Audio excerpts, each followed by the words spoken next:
Fatty liver എന്ന് പറയുന്ന ഒരു കണ്ടീഷൻ ഇന്ന് മിക്ക ആൾക്കാരിലും കാണുന്ന ഒന്നാണ്. അപ്പോൾ നമ്മൾ ഫാറ്റി ലിവറൊക്കെ നമ്മൾ യാദൃശികമായിട്ട് സ്കാനിങ്ങിലാണ് കാണാറ്. അതുകൊണ്ട് ഡോക്ടറെ അടുത്ത് നിന്ന് ചോദിക്കുക, ഡോക്ടറെ എനിക്ക് ഗ്രേഡ് 1 ഫാറ്റി ലിവർ ഉണ്ട് അല്ലെങ്കിൽ ഗ്രേഡ് 2 ഫാറ്റി ലിവറായി, എനിക്ക് എന്തെങ്കിലും മെഡിസിൻസ് ഉണ്ടോ എന്ന് ചോദിച്ചു കഴിഞ്ഞാൽ ഡോക്ടേഴ്സ് ആദ്യം തന്നെ പറയാറ് ഇത് പ്രത്യേകിച്ച് മെഡിസിൻസ് ഒന്നും കഴിക്കേണ്ട, നിങ്ങൾ ഭക്ഷണം നിയന്ത്രിച്ചാൽ മതി. അപ്പോൾ ഫാറ്റി ലിവറിൻ്റെ ഭക്ഷണമാണ് നിയന്ത്രിക്കുന്നതാണ് ഏറ്റവും ഇമ്പോർട്ടൻറ്റ്. അപ്പോൾ നമുക്ക് ഈ വീഡിയോയിലൂടെ ഫാറ്റി ലിവർ ഉള്ളവർ എങ്ങനെയൊക്കെ ഭക്ഷണം നിയന്ത്രിക്കണമെന്ന് നോക്കാം.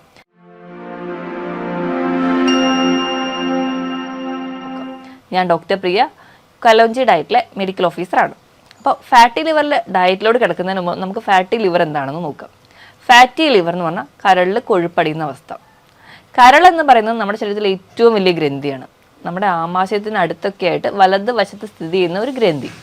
നമ്മുടെ ശരീരത്തിലെ മിക്ക പ്രവർത്തനങ്ങളെയും എന്ന് പറഞ്ഞാൽ ഒട്ടുമിക്ക എല്ലാ പ്രവർത്തനങ്ങളെയും കൺട്രോൾ ചെയ്യുന്ന ഒരു ഓർഗനാണ് ലിവർ എന്ന് പറയുന്നത്.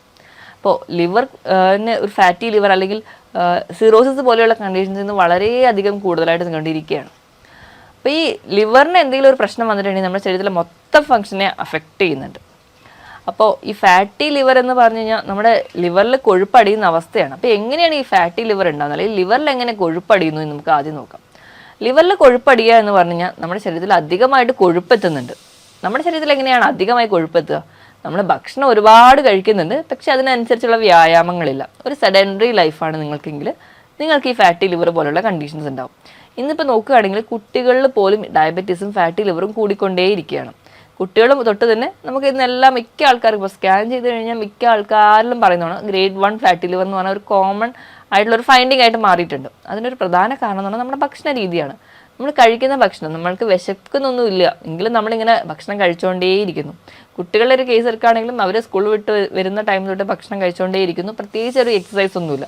കൂടുതലും ഇൻഡോർ ഗെയിംസ് അല്ലെങ്കിൽ ഫോണ്, മൊബൈൽ പോലെയുള്ള ഗാഡ്ജറ്റ്സ് ആണ് എല്ലാവരും യൂസ് ചെയ്യുന്നത്. അപ്പം ആ ഒരു ലൈഫ് സ്റ്റൈലാണ് ഏറ്റവും ആദ്യം ഫാറ്റി ലിവർ ഉണ്ടാകാനുള്ള കാരണം. ഇനി ഭക്ഷണ രീതിയിലോട്ട് വരികയാണെങ്കിൽ അധികമായിട്ട് ഫ്രക്ടോസ് അടങ്ങിയ ഭക്ഷണങ്ങൾ കഴിക്കുക. ഫ്രക്ടോസ് അടങ്ങിയ ഭക്ഷണം എന്ന് പറഞ്ഞു കഴിഞ്ഞാൽ നമ്മുടെ ബേക്കറി ഐറ്റംസിൽ എല്ലാത്തിലും ഫ്രക്ടോസ് ആണ് ഇന്ന് ആഡ് ചെയ്യുന്നത്. പണ്ടത്തെക്കാളും ഇരട്ടി മധുരമാണ് ഇന്ന് കിട്ടുന്ന കേക്ക്സിനും അല്ലെങ്കിൽ പേസ്ട്രീസിനും കുക്കീസിനും ഒക്കെ. അതിനൊരു ബേസിക് ആയിട്ടുള്ള കാരണം എന്ന് പറഞ്ഞിട്ടുണ്ടെങ്കിൽ പണ്ടൊക്കെ നമ്മൾ ആഡ് ചെയ്യുന്ന പഞ്ചസാരയാണെങ്കിൽ അതിന് പകരം ഇന്ന് ആഡ് ചെയ്യുന്ന ഫ്രക്ടോസ് ആണ്, ഹൈ ഫ്രക്ടോസ് കോൺ സിറപ്പ്. അത് കുറച്ചുകൂടി ചീപ്പായിട്ടുള്ള സാധനമാണ്, അതുപോലെ തന്നെ ഇരട്ടി മധുരവും കിട്ടും. അപ്പോൾ പിന്നെ ബേക്കറി ബിസിനസ്സിന് കുറച്ചുകൂടി ലാഭകരമായതുകൊണ്ട് തന്നെ ഇന്ന് എല്ലാവരും ആഡ് ചെയ്യുന്നത് ഈ ഫ്രക്ടോസ് ആണ്. ഈ ഫ്രക്ടോസ് കൺവേർട്ട് ചെയ്തിട്ടാണ് നമുക്ക് ഫാറ്റി ലിവർ പോലെയുള്ള കണ്ടീഷൻസ് ഉണ്ടാകുന്നത്. ഇത് കൂടാതെ തന്നെ ഇന്ന് കൗമാരക്കാരിൽ ബിയറിൻ്റെ ഉപയോഗം കൂടുതലായിട്ട് വരുന്നതുകൊണ്ടും അതിലടങ്ങിയിരിക്കുന്ന ഫ്രക്ടോസും അതും കൺവേർട്ട് ചെയ്തിട്ട് വീണ്ടും ഫാറ്റി ലിവറിലോട്ട് എത്തുന്നുണ്ട്. ഇനി ഇത് കൂടാതെ തന്നെ റെഡ് മീറ്റിൻ്റെ ഉപയോഗമാണെങ്കിലും വളരെയധികമാണ്. നമ്മൾ പ്രത്യേകിച്ച് രാത്രി ഭക്ഷണം കഴിക്കുക, അത് ഭയങ്കര ലേറ്റായിട്ട് പ്രോസസ്സ് ചെയ്ത ഭക്ഷണങ്ങളും അല്ലെങ്കിൽ ജങ്ക് ഫുഡുകളും കൂടുതലായിട്ട് കഴിക്കാനാണ് താല്പര്യപ്പെടുന്നത്. അതിൻ്റെ ഭാഗമായിട്ട് നമ്മൾ പ്രത്യേകിച്ച് രാത്രി ഭക്ഷണം കഴിച്ച് കഴിഞ്ഞാൽ പ്രത്യേകിച്ച് വ്യായാമമൊന്നുമില്ല, പെട്ടെന്ന് തന്നെ കിടന്നുറങ്ങുകയാണ് ചെയ്യുക. അപ്പം അവിടെ എനർജി ലോസ് ഒന്നും ഉണ്ടാവുന്നില്ല. അതിൻ്റെ ഭാഗമായിട്ട് ശരീരത്തിൽ ഫാറ്റ് കൂടുതൽ ഡെപ്പോസിറ്റ് ചെയ്യുന്നു. അങ്ങനെ നമുക്ക് ഫാറ്റി ലിവർ ഉണ്ടാകുന്നു. ഇതിനോടൊപ്പം തന്നെ എന്തെങ്കിലും മെൻ്റൽ സ്ട്രെസ്സുകൾ, പിന്നെ ഗർഭനിരോധന ഗുളികകളൊക്കെ ഒരുപാട് കഴിക്കുന്ന ആൾക്കാർക്കും ഫാറ്റി ലിവർ പോലെയുള്ള കണ്ടീഷൻസ് കോമൺ ആയിട്ട് കാണുന്നുണ്ട്. ഇനി ഫാറ്റി ലിവർ എങ്ങനെയാണ് പ്രോഗ്രസ് ചെയ്യുന്നതെന്ന് നോക്കാം. ഇപ്പോൾ നമ്മുടെ ലിവറിൻ്റെ കോശങ്ങളിൽ ആദ്യം ആ കോശങ്ങളുടെ ചുറ്റിനും ചെറിയ നീർക്കെട്ടൊക്കെ ഉണ്ടാവും. അതാണ് ഒരു ഫസ്റ്റ് സ്റ്റേജ് തുടങ്ങുക. അപ്പോഴത്തേക്ക് നമുക്ക് ലക്ഷണങ്ങളൊന്നും പുറത്തേക്ക് കാണിക്കില്ല. വീണ്ടും ആ ഒരു നീർക്കെട്ട് കൂടി അത് കോശങ്ങളുടെ ഉള്ളിലേക്ക് കിടക്കുന്നു. അപ്പോൾ അടുത്തൊരു സ്റ്റേജിലോട്ട് എത്തുന്നു. പിന്നെ കോശങ്ങൾ ആ ഒരു നീർക്കെട്ടലിൻ്റെ ഭാഗമായിട്ട് ചെറുതായിട്ട് അതിൽ ചെറിയ സ്കാറിങ് ഒക്കെ വരുന്നു. അവിടെ ഒരു ഫൈബ്രോസിസ് സ്റ്റേജിലോട്ട് പോകും. അതാണ് മൂന്നാമത്തെ സ്റ്റേജ്. ഇനി നാലാമത്തെ ഒരു സ്റ്റേജ് എന്നുണ്ടെങ്കിൽ ആ ഫൈബ്രോസ്ഡ് ആയിട്ടുള്ള ലിവർ എന്ന് പറഞ്ഞാൽ കംപ്ലീറ്റ്ലി അതങ്ങ് ചുരുങ്ങി ഒരു ഉണങ്ങിയ തേങ്ങ പോലെ ചുരുങ്ങി പോകുന്ന ഒരു കണ്ടീഷൻ ഉണ്ട്. അതാണ് നമ്മൾ പറയുന്ന ലിവർ സിറോസിസ് അല്ലെങ്കിൽ കംപ്ലീറ്റ്ലി ലിവർ ഫെയിലിയർ എന്ന് പറയാം. ഈ ഒരു കണ്ടീഷനിൽ ലിവർ സിറോസിസ് എന്ന് പറയുന്ന കണ്ടീഷൻസ് പ്രോഗ്രസ് ചെയ്ത് ചില ആൾക്കാരിൽ അത് ലിവർ ക്യാൻസർ പോലുള്ള കണ്ടീഷൻസിലോട്ട് പോകാറുണ്ട്. ഈ ഫാറ്റി ലിവറിനെ നമുക്ക് 4 സ്റ്റേജായിട്ട് ഡിവൈഡ് ചെയ്യാം. അപ്പോൾ മൈൽഡ്, അതായത് നമ്മുടെ ജീവിതശൈലിയും കൊണ്ടൊക്കെ നമുക്ക് കൺട്രോൾ ചെയ്യാൻ പറ്റുന്നത്. ഗ്രേഡ് 1 എന്ന് പറഞ്ഞാൽ ഒരു 8% കൊഴുപ്പ് നമ്മുടെ കരളിൽ അടിഞ്ഞിട്ടുണ്ടാവും. ഗ്രേഡ് 2 എന്ന് പറഞ്ഞാൽ 12% കൊഴുപ്പ് അടിഞ്ഞിട്ടുണ്ടാവും. ഗ്രേഡ് 3 എന്ന് പറഞ്ഞാൽ 15% കൊഴുപ്പ് ലിവറിൽ അടിഞ്ഞിട്ടുണ്ടാവും. ഇനി അടുത്തൊരു സ്റ്റേജ് പറഞ്ഞാൽ സിറോസിസ് ആണ്. പിന്നെ കംപ്ലീറ്റ്ലി നോർമൽ ഇറഗുലർ ഫംഗ്ഷനിലോട്ട് പോകും. ഇങ്ങനെ ഒരു ഗ്രേഡിംഗ് സിസ്റ്റം, അപ്പോൾ നമുക്കറിയാം, നമ്മൾ സ്കാൻ ചെയ്ത് കഴിഞ്ഞാൽ അതിൽ റിസൾട്ട് കിട്ടുമ്പോൾ അതിൽ ഗ്രേഡ് 1 ഫാറ്റി ലിവർ അല്ലെങ്കിൽ ഗ്രേഡ് 2 ഫാറ്റി ലിവർ എന്നൊക്കെ കാണാറുണ്ട്. ഈ ഒരു രീതിയിൽ കൊഴുപ്പടിക്കുന്നതിനെയാണ് നമ്മൾ ഗ്രേഡ് 1, ഗ്രേഡ് 2 എന്ന് പറഞ്ഞ് ഡിവൈഡ് ചെയ്തിരിക്കുന്നത്. ഇനി ഫാറ്റി ലിവറിൽ ഇതിൽ ലക്ഷണങ്ങൾ പുറത്തേക്ക് കാണിക്കുമോ, അല്ലെങ്കിൽ ഞാൻ ഇത്രയും നാളും പ്രത്യേകിച്ച് ലക്ഷണങ്ങളൊന്നും കണ്ടിട്ടില്ല, പിന്നെ എങ്ങനെ എനിക്ക് ഫാറ്റി ലിവർ ഉണ്ട് എന്നൊക്കെ ഒരുപാട് പേരെ സംശയമാണ്. അപ്പോൾ ഈ ലക്ഷണങ്ങൾ എന്ന് പറഞ്ഞു കഴിഞ്ഞാൽ ലിവർ പുറത്തേക്ക് വലുതായിട്ടൊന്നും ലക്ഷണങ്ങൾ കാണിക്കില്ല. ലിവറിൻ്റെ ഒരു സ്വഭാവം എന്ന് വെച്ചിട്ടുണ്ടെങ്കിൽ ചെറിയ ചെറിയ മുറിവുകളൊക്കെ വന്നാലും ലിവർ പുറത്തേക്കൊന്നും ലക്ഷണങ്ങൾ കാണിക്കാതെ സ്വയം സുഖപ്പെടുത്താൻ വേണ്ടി നോക്കുന്ന ഒരു ഓർഗനാണ്. അതുകൊണ്ട് തന്നെയാണ് ഇപ്പോൾ ലിവർ ട്രാൻസ്പ്ലാന്റേഷൻ എന്നൊക്കെ പറഞ്ഞ് നമുക്കൊരു പീസ് ലിവറിൻ്റെ കട്ട് ചെയ്ത് റിമൂവ് ചെയ്താൽ പോലും ലിവർ വീണ്ടും നോർമൽ ഫംഗ്ഷനിലോട്ട് വരുന്നത്. അപ്പോൾ ഇങ്ങനെയൊരു സ്വഭാവം ഈ ലിവറിന് ഉള്ളത് കൊണ്ട് തന്നെ നമ്മൾ ഫാറ്റി ലിവറും പുറത്തേക്കൊന്നും അറിയാറില്ല.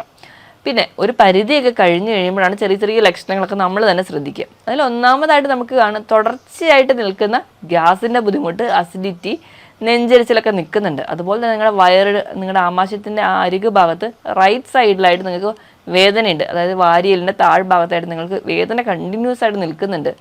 തുടങ്ങിയ പ്രശ്നങ്ങളൊക്കെ ഉണ്ടെങ്കിൽ നിങ്ങളൊരു ഡോക്ടറെ കാണിക്കുക. അപ്പോൾ നമുക്ക് ഗ്യാസിൻ്റെ ബുദ്ധിമുട്ട് നിൽക്കാതെ വരുമ്പോൾ അല്ലെങ്കിൽ ഒരു 2-3 ആഴ്ചയായിട്ട് ഗ്യാസിൻ്റെ ബുദ്ധിമുട്ട് നിങ്ങൾക്ക് തുടർച്ചയായിട്ട് നിൽക്കുന്നുണ്ടെങ്കിൽ നിങ്ങളൊരു ഡോക്ടറെ കാണണം. ഗ്യാസിൻ്റെ ബുദ്ധിമുട്ടാണല്ലോ, അത് ചിലപ്പോൾ ഭക്ഷണം കഴിച്ചതിൻ്റെ ആയിരിക്കും, അല്ലെങ്കിൽ ഞാൻ ഇനി കിഴങ്ങ് വർഗ്ഗങ്ങൾ കഴിക്കാതിരുന്നാൽ മതി, പയറും കടലൊക്കെ കഴിക്കാതിരുന്നാൽ മതി, എനിക്ക് ഗ്യാസിൻ്റെ ബുദ്ധിമുട്ട് ഉണ്ടാവില്ല എന്നൊക്കെ വിചാരിക്കുന്ന ആൾക്കാരാണ് നമ്മളെല്ലാവരും.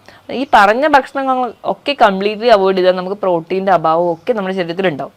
അതിന് പകരം നമുക്ക് എന്താണ് അവിടെ കാരണം, ഇപ്പോൾ ഫാറ്റി ലിവർ പോലുള്ള കണ്ടീഷൻസ് ഒക്കെ ഉണ്ടോ എന്നറിയാൻ വേണ്ടി ഒരു ഡോക്ടറെ കാണുക. കൃത്യമായി ഡോക്ടർ പറയുന്ന രീതിയിൽ സ്കാനിങ്ങോ ബ്ലഡ് ടെസ്റ്റോ ചെയ്യുകയാണെങ്കിൽ നമുക്ക് നേരത്തെ ഡിറ്റക്ട് ചെയ്യാം. നമുക്ക് ഭക്ഷണം നിയന്ത്രിച്ചാൽ തന്നെ ഒരു പരിധി വരെ പ്രോഗ്രസ് ചെയ്യാതിരിക്കാനും പറ്റും. അപ്പോൾ ഒരു ഡോക്ടറെ അടുത്ത് വന്നിട്ടുണ്ടെങ്കിൽ ഡോക്ടർ ആദ്യം തന്നെ സ്കാനും ബ്ലഡ് ടെസ്റ്റും ഒക്കെയാണ് എഴുതും. ഗ്രേഡ് 2 ഒക്കെ ആണെങ്കിൽ കൂടി നമുക്ക് ചിലപ്പം ആ ഒരു ലിവർ ഫംഗ്ഷൻ ടെസ്റ്റ് ചെയ്താൽ നോർമലായിരിക്കും. ഒരു ഗ്രേഡ് 3 എത്തുമ്പോഴായിരിക്കും ലിവർ ഫംഗ്ഷൻ ടെസ്റ്റിൽ SGOT SGPT ഒക്കെ ലെവലിൽ വേരിയേഷൻ വരിക. നോർമലി ഒരു 40 ഒക്കെയാണ് കാണിക്കേണ്ടത്. ഒരു 75 വരെയൊക്കെ ആണെങ്കിൽ നമുക്കൊരു പരിധി വരെ SGOT SGPT ഒക്കെ റെഗുലേറ്റ് ചെയ്യാൻ പറ്റും, നമ്മുടെ ലിവറിനെ റെഗുലേറ്റ് ചെയ്ത് എടുക്കാൻ പറ്റും. ഒരു 100-ന് മുകളിലൊക്കെ പോയി കഴിഞ്ഞാൽ നമുക്ക് അൺകൺട്രോളബിൾ ആണ്.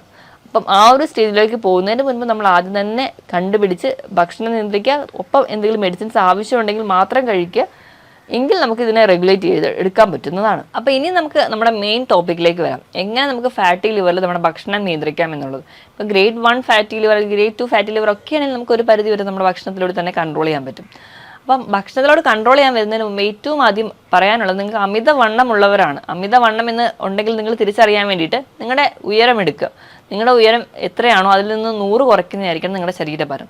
നിങ്ങളൊരു 163 സെൻറ്റിമീറ്റർ ആണ് നിങ്ങളുടെ പൊക്കമെങ്കിൽ നിങ്ങൾക്ക് വേണ്ട വെയിറ്റ് എന്ന് പറഞ്ഞാൽ 63 കിലോ. 63 മുതൽ ഒരു 65 കിലോ വരെ ആവാം. നിങ്ങൾക്ക് നിങ്ങളുടെ ശരീരഭാരം വളരെ അധികമാണ്, കൂടുതലാണെങ്കിൽ ഒരു 10% നിങ്ങളുടെ ശരീരഭാരം കുറച്ചാൽ തന്നെ നമുക്ക് അമിതവണ്ണം കുറയും. അതിൻ്റെ ഭാഗമായിട്ട് നമുക്ക് ഫാറ്റി ലിവർ കംപ്ലീറ്റ്ലി മാറ്റാൻ പറ്റും. ഇനി മദ്യപാനം അല്ലെങ്കിൽ പുകവലി പോലെയുള്ള ശീലം ഉണ്ടെങ്കിൽ അത് നിങ്ങൾക്ക് ഫാറ്റി ലിവർ ഉണ്ടാക്കും. അതുകൊണ്ട് അത് ആദ്യം കംപ്ലീറ്റ്ലി സ്റ്റോപ്പ് ചെയ്യാം. നമുക്കറിയാം ഒരു 90% ഫാറ്റി ലിവർ ഉണ്ടാകാനുള്ള ഒരു പ്രധാന കാരണം എന്ന് പറഞ്ഞാൽ മദ്യപാനം തന്നെയാണ്. അപ്പം അതിൻ്റെ ഭാഗമായിട്ട് നമുക്കറിയാം മദ്യം കുടിക്കുമ്പോൾ അത് കൺവേർട്ട് ചെയ്ത് അസറ്റാൽഡിഹൈഡ് എന്ന് പറഞ്ഞ ഒരു ഫോമിലോട്ട് കൊണ്ടുവരുന്നത് ലിവറിൽ വെച്ചിട്ടാണ്. ഈ ഒരു ടോക്സിനെ നമ്മുടെ ശരീരത്തിൽ നിന്ന് പുറന്തള്ളാതെ വരുന്നതിൻ്റെ ഭാഗമായിട്ട് ലിവറിൽ ഫാറ്റി ലിവറോ അല്ലെങ്കിൽ ലിവർ സിറോസിസ് പോലെയുള്ള കണ്ടീഷൻസ് ഉണ്ടാവും. ഇനി അടുത്തൊരു കാരണം എന്ന് പറഞ്ഞിട്ടുണ്ടെങ്കിൽ പെയിൻ കില്ലേഴ്സും അല്ലെങ്കിൽ മറ്റ് പല ട്രീറ്റ്മെൻറ്റ് നമ്മൾ തന്നെ കഴിക്കുമ്പോഴാണ്. അപ്പം അങ്ങനെ ഒരു സ്വഭാവം ഉള്ളവരാണെങ്കിൽ അത് കംപ്ലീറ്റ്ലി നിർത്തുക. പിന്നെ പട്ടിണി കിടന്നിട്ട് നമ്മൾ വെയിറ്റ് കുറയ്ക്കാൻ വേണ്ടി നോക്കിയാലും നമുക്ക് ഫാറ്റി ലിവർ പെട്ടെന്ന് തന്നെ പിടിപെടുന്ന കാണാം. അപ്പം അങ്ങനെ ശീലമുള്ളവരാണെങ്കിൽ അതും കംപ്ലീറ്റ്ലി ഒഴിവാക്കുക. ഇനി ഭക്ഷണത്തിൻ്റെ കേസിലാണെങ്കിൽ അന്നജത്തിൻ്റെ അളവ് കംപ്ലീറ്റ്ലി നല്ലപോലെ കുറയ്ക്കുക, മധുരം കംപ്ലീറ്റ്ലി സ്റ്റോപ്പ് ചെയ്യുക. പഞ്ചസാരയും തേനും മാത്രം പോരാ, പല രീതിയിൽ നമ്മുടെ ശരീരത്തിൽ മധുരം എത്തുന്നുണ്ടെങ്കിൽ അതെല്ലാം കംപ്ലീറ്റ്ലി സ്റ്റോപ്പ് ചെയ്യുക. പിന്നെ ബിയറിൻ്റെ ഉപയോഗം കംപ്ലീറ്റ്ലി നിർത്താൻ വേണ്ടി ശ്രദ്ധിക്കണം. ഇനി നിങ്ങളുടെ ഭക്ഷണത്തിൽ ഒരുപാട് ട്രാൻസ് ഫാറ്റ്സ് അടങ്ങിയിട്ടുള്ള ഭക്ഷണങ്ങളാണ്, ഒരുപാട് ജങ്ക് ഫുഡുകളാണ്, ഓയിലി ഭക്ഷണങ്ങളാണ് കഴിക്കുന്നതിന്. അതോടൊപ്പം തന്നെ റെഡ് മീറ്റും കംപ്ലീറ്റ്ലി നിർത്തുകയാണെങ്കിൽ ഒരു പരിധി വരെ നിങ്ങൾക്ക് ഭക്ഷണത്തിലൂടെ നിയന്ത്രിക്കാവുന്നതാണ്.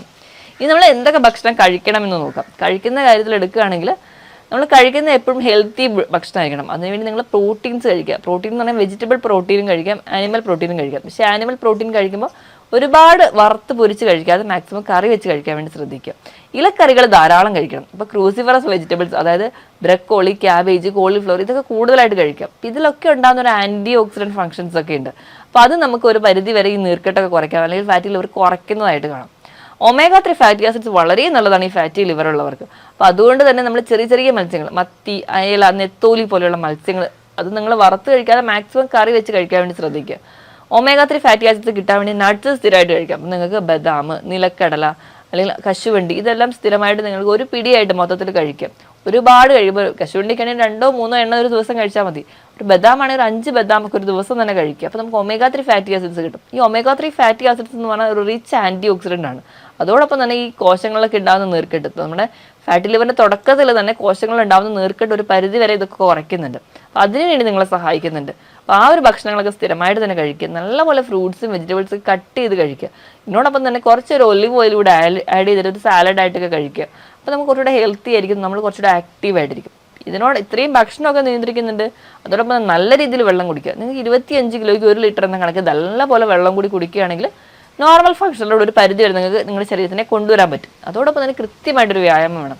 രാവിലെ എണീറ്റിട്ട് ഒരു 1/2 മുതൽ 3/4 മണിക്കൂറെങ്കിലും കൃത്യമായി നടക്കാൻ നോക്കുക. അല്ലെങ്കിൽ നിങ്ങൾ സൈക്ലിങ്, സ്വിമ്മിങ്, ഒന്നും അല്ലെങ്കിൽ ഒരു എയറോബിക് എക്സസൈസ് വീട്ടിൽ ജസ്റ്റ് പാട്ടൊക്കെ ഇട്ടൊന്ന് ഡാൻസ് ചെയ്യുകയാണെങ്കിൽ പോലെ തന്നെ എക്സ്ട്രാ വരുന്ന ഫാറ്റ് നമുക്ക് ബേൺ ചെയ്യാൻ പറ്റും. അങ്ങനെയൊക്കെ ചെയ്യുകയാണെങ്കിൽ ഒരു പരിധി വരെ നമുക്ക് ഫാറ്റി ലിവർ മെഡിസിൻസ് ഒന്നും ഇല്ലാതെ തന്നെ നമുക്ക് കുറച്ചുകൊണ്ട് വരാൻ പറ്റും. അപ്പം നമ്മൾ എന്താ ചെയ്യേണ്ടതെന്ന് വെച്ചിട്ടുണ്ടെങ്കിൽ ചെറിയ ചെറിയ ഗ്യാസിൻ്റെ ബുദ്ധിമുട്ടോ നെഞ്ചരിച്ചിലും പുളിച്ചു തട്ടലൊക്കെ വിട്ടുമാറാതെ നിൽക്കുകയാണെങ്കിൽ ഒരു ഡോക്ടറെ കാണിക്കുക. എന്താണ് നിങ്ങളുടെ രോഗമെന്ന് കൃത്യമായിട്ട് കണ്ടുപിടിക്കുക. കണ്ടുപിടിച്ചതിന് ശേഷം ഫാറ്റി ലിവർ പോലെയുള്ള കണ്ടീഷൻസ് ആണെങ്കിൽ ഡോക്ടർ പറയുന്ന ഭക്ഷണ നിയന്ത്രണം, ഒപ്പം ഒരു ഡയറ്റീഷ്യൻ്റെ അഡ്വൈസ് എടുക്കുക. കൃത്യമായ ഒരു ഡയറ്റ് ചാർട്ട് ഒരു രീതിയിലും തെറ്റിക്കാതെ നിങ്ങൾ ഡയറ്റ് ഫോളോ ചെയ്യുകയാണെങ്കിൽ കൃത്യമായിട്ട് റിസൾട്ട് നിങ്ങൾക്ക് കിട്ടും, യാതൊരുവിധ മെഡിസിൻസിൻ്റെ സഹായമില്ലാതെ തന്നെ. ഞാൻ ഈ പറഞ്ഞ കാര്യങ്ങളിൽ എന്തെങ്കിലും ഡൗട്ട് ഉണ്ടെങ്കിൽ നിങ്ങൾ താഴെ കാണുന്ന നമ്പറിൽ കോൺടാക്ട് ചെയ്യുക. വീണ്ടും ഒരു ഹെൽത്ത് ടോപ്പിക്കുമായിട്ട് വീണ്ടും കാണുന്നത് വരെ നന്ദി.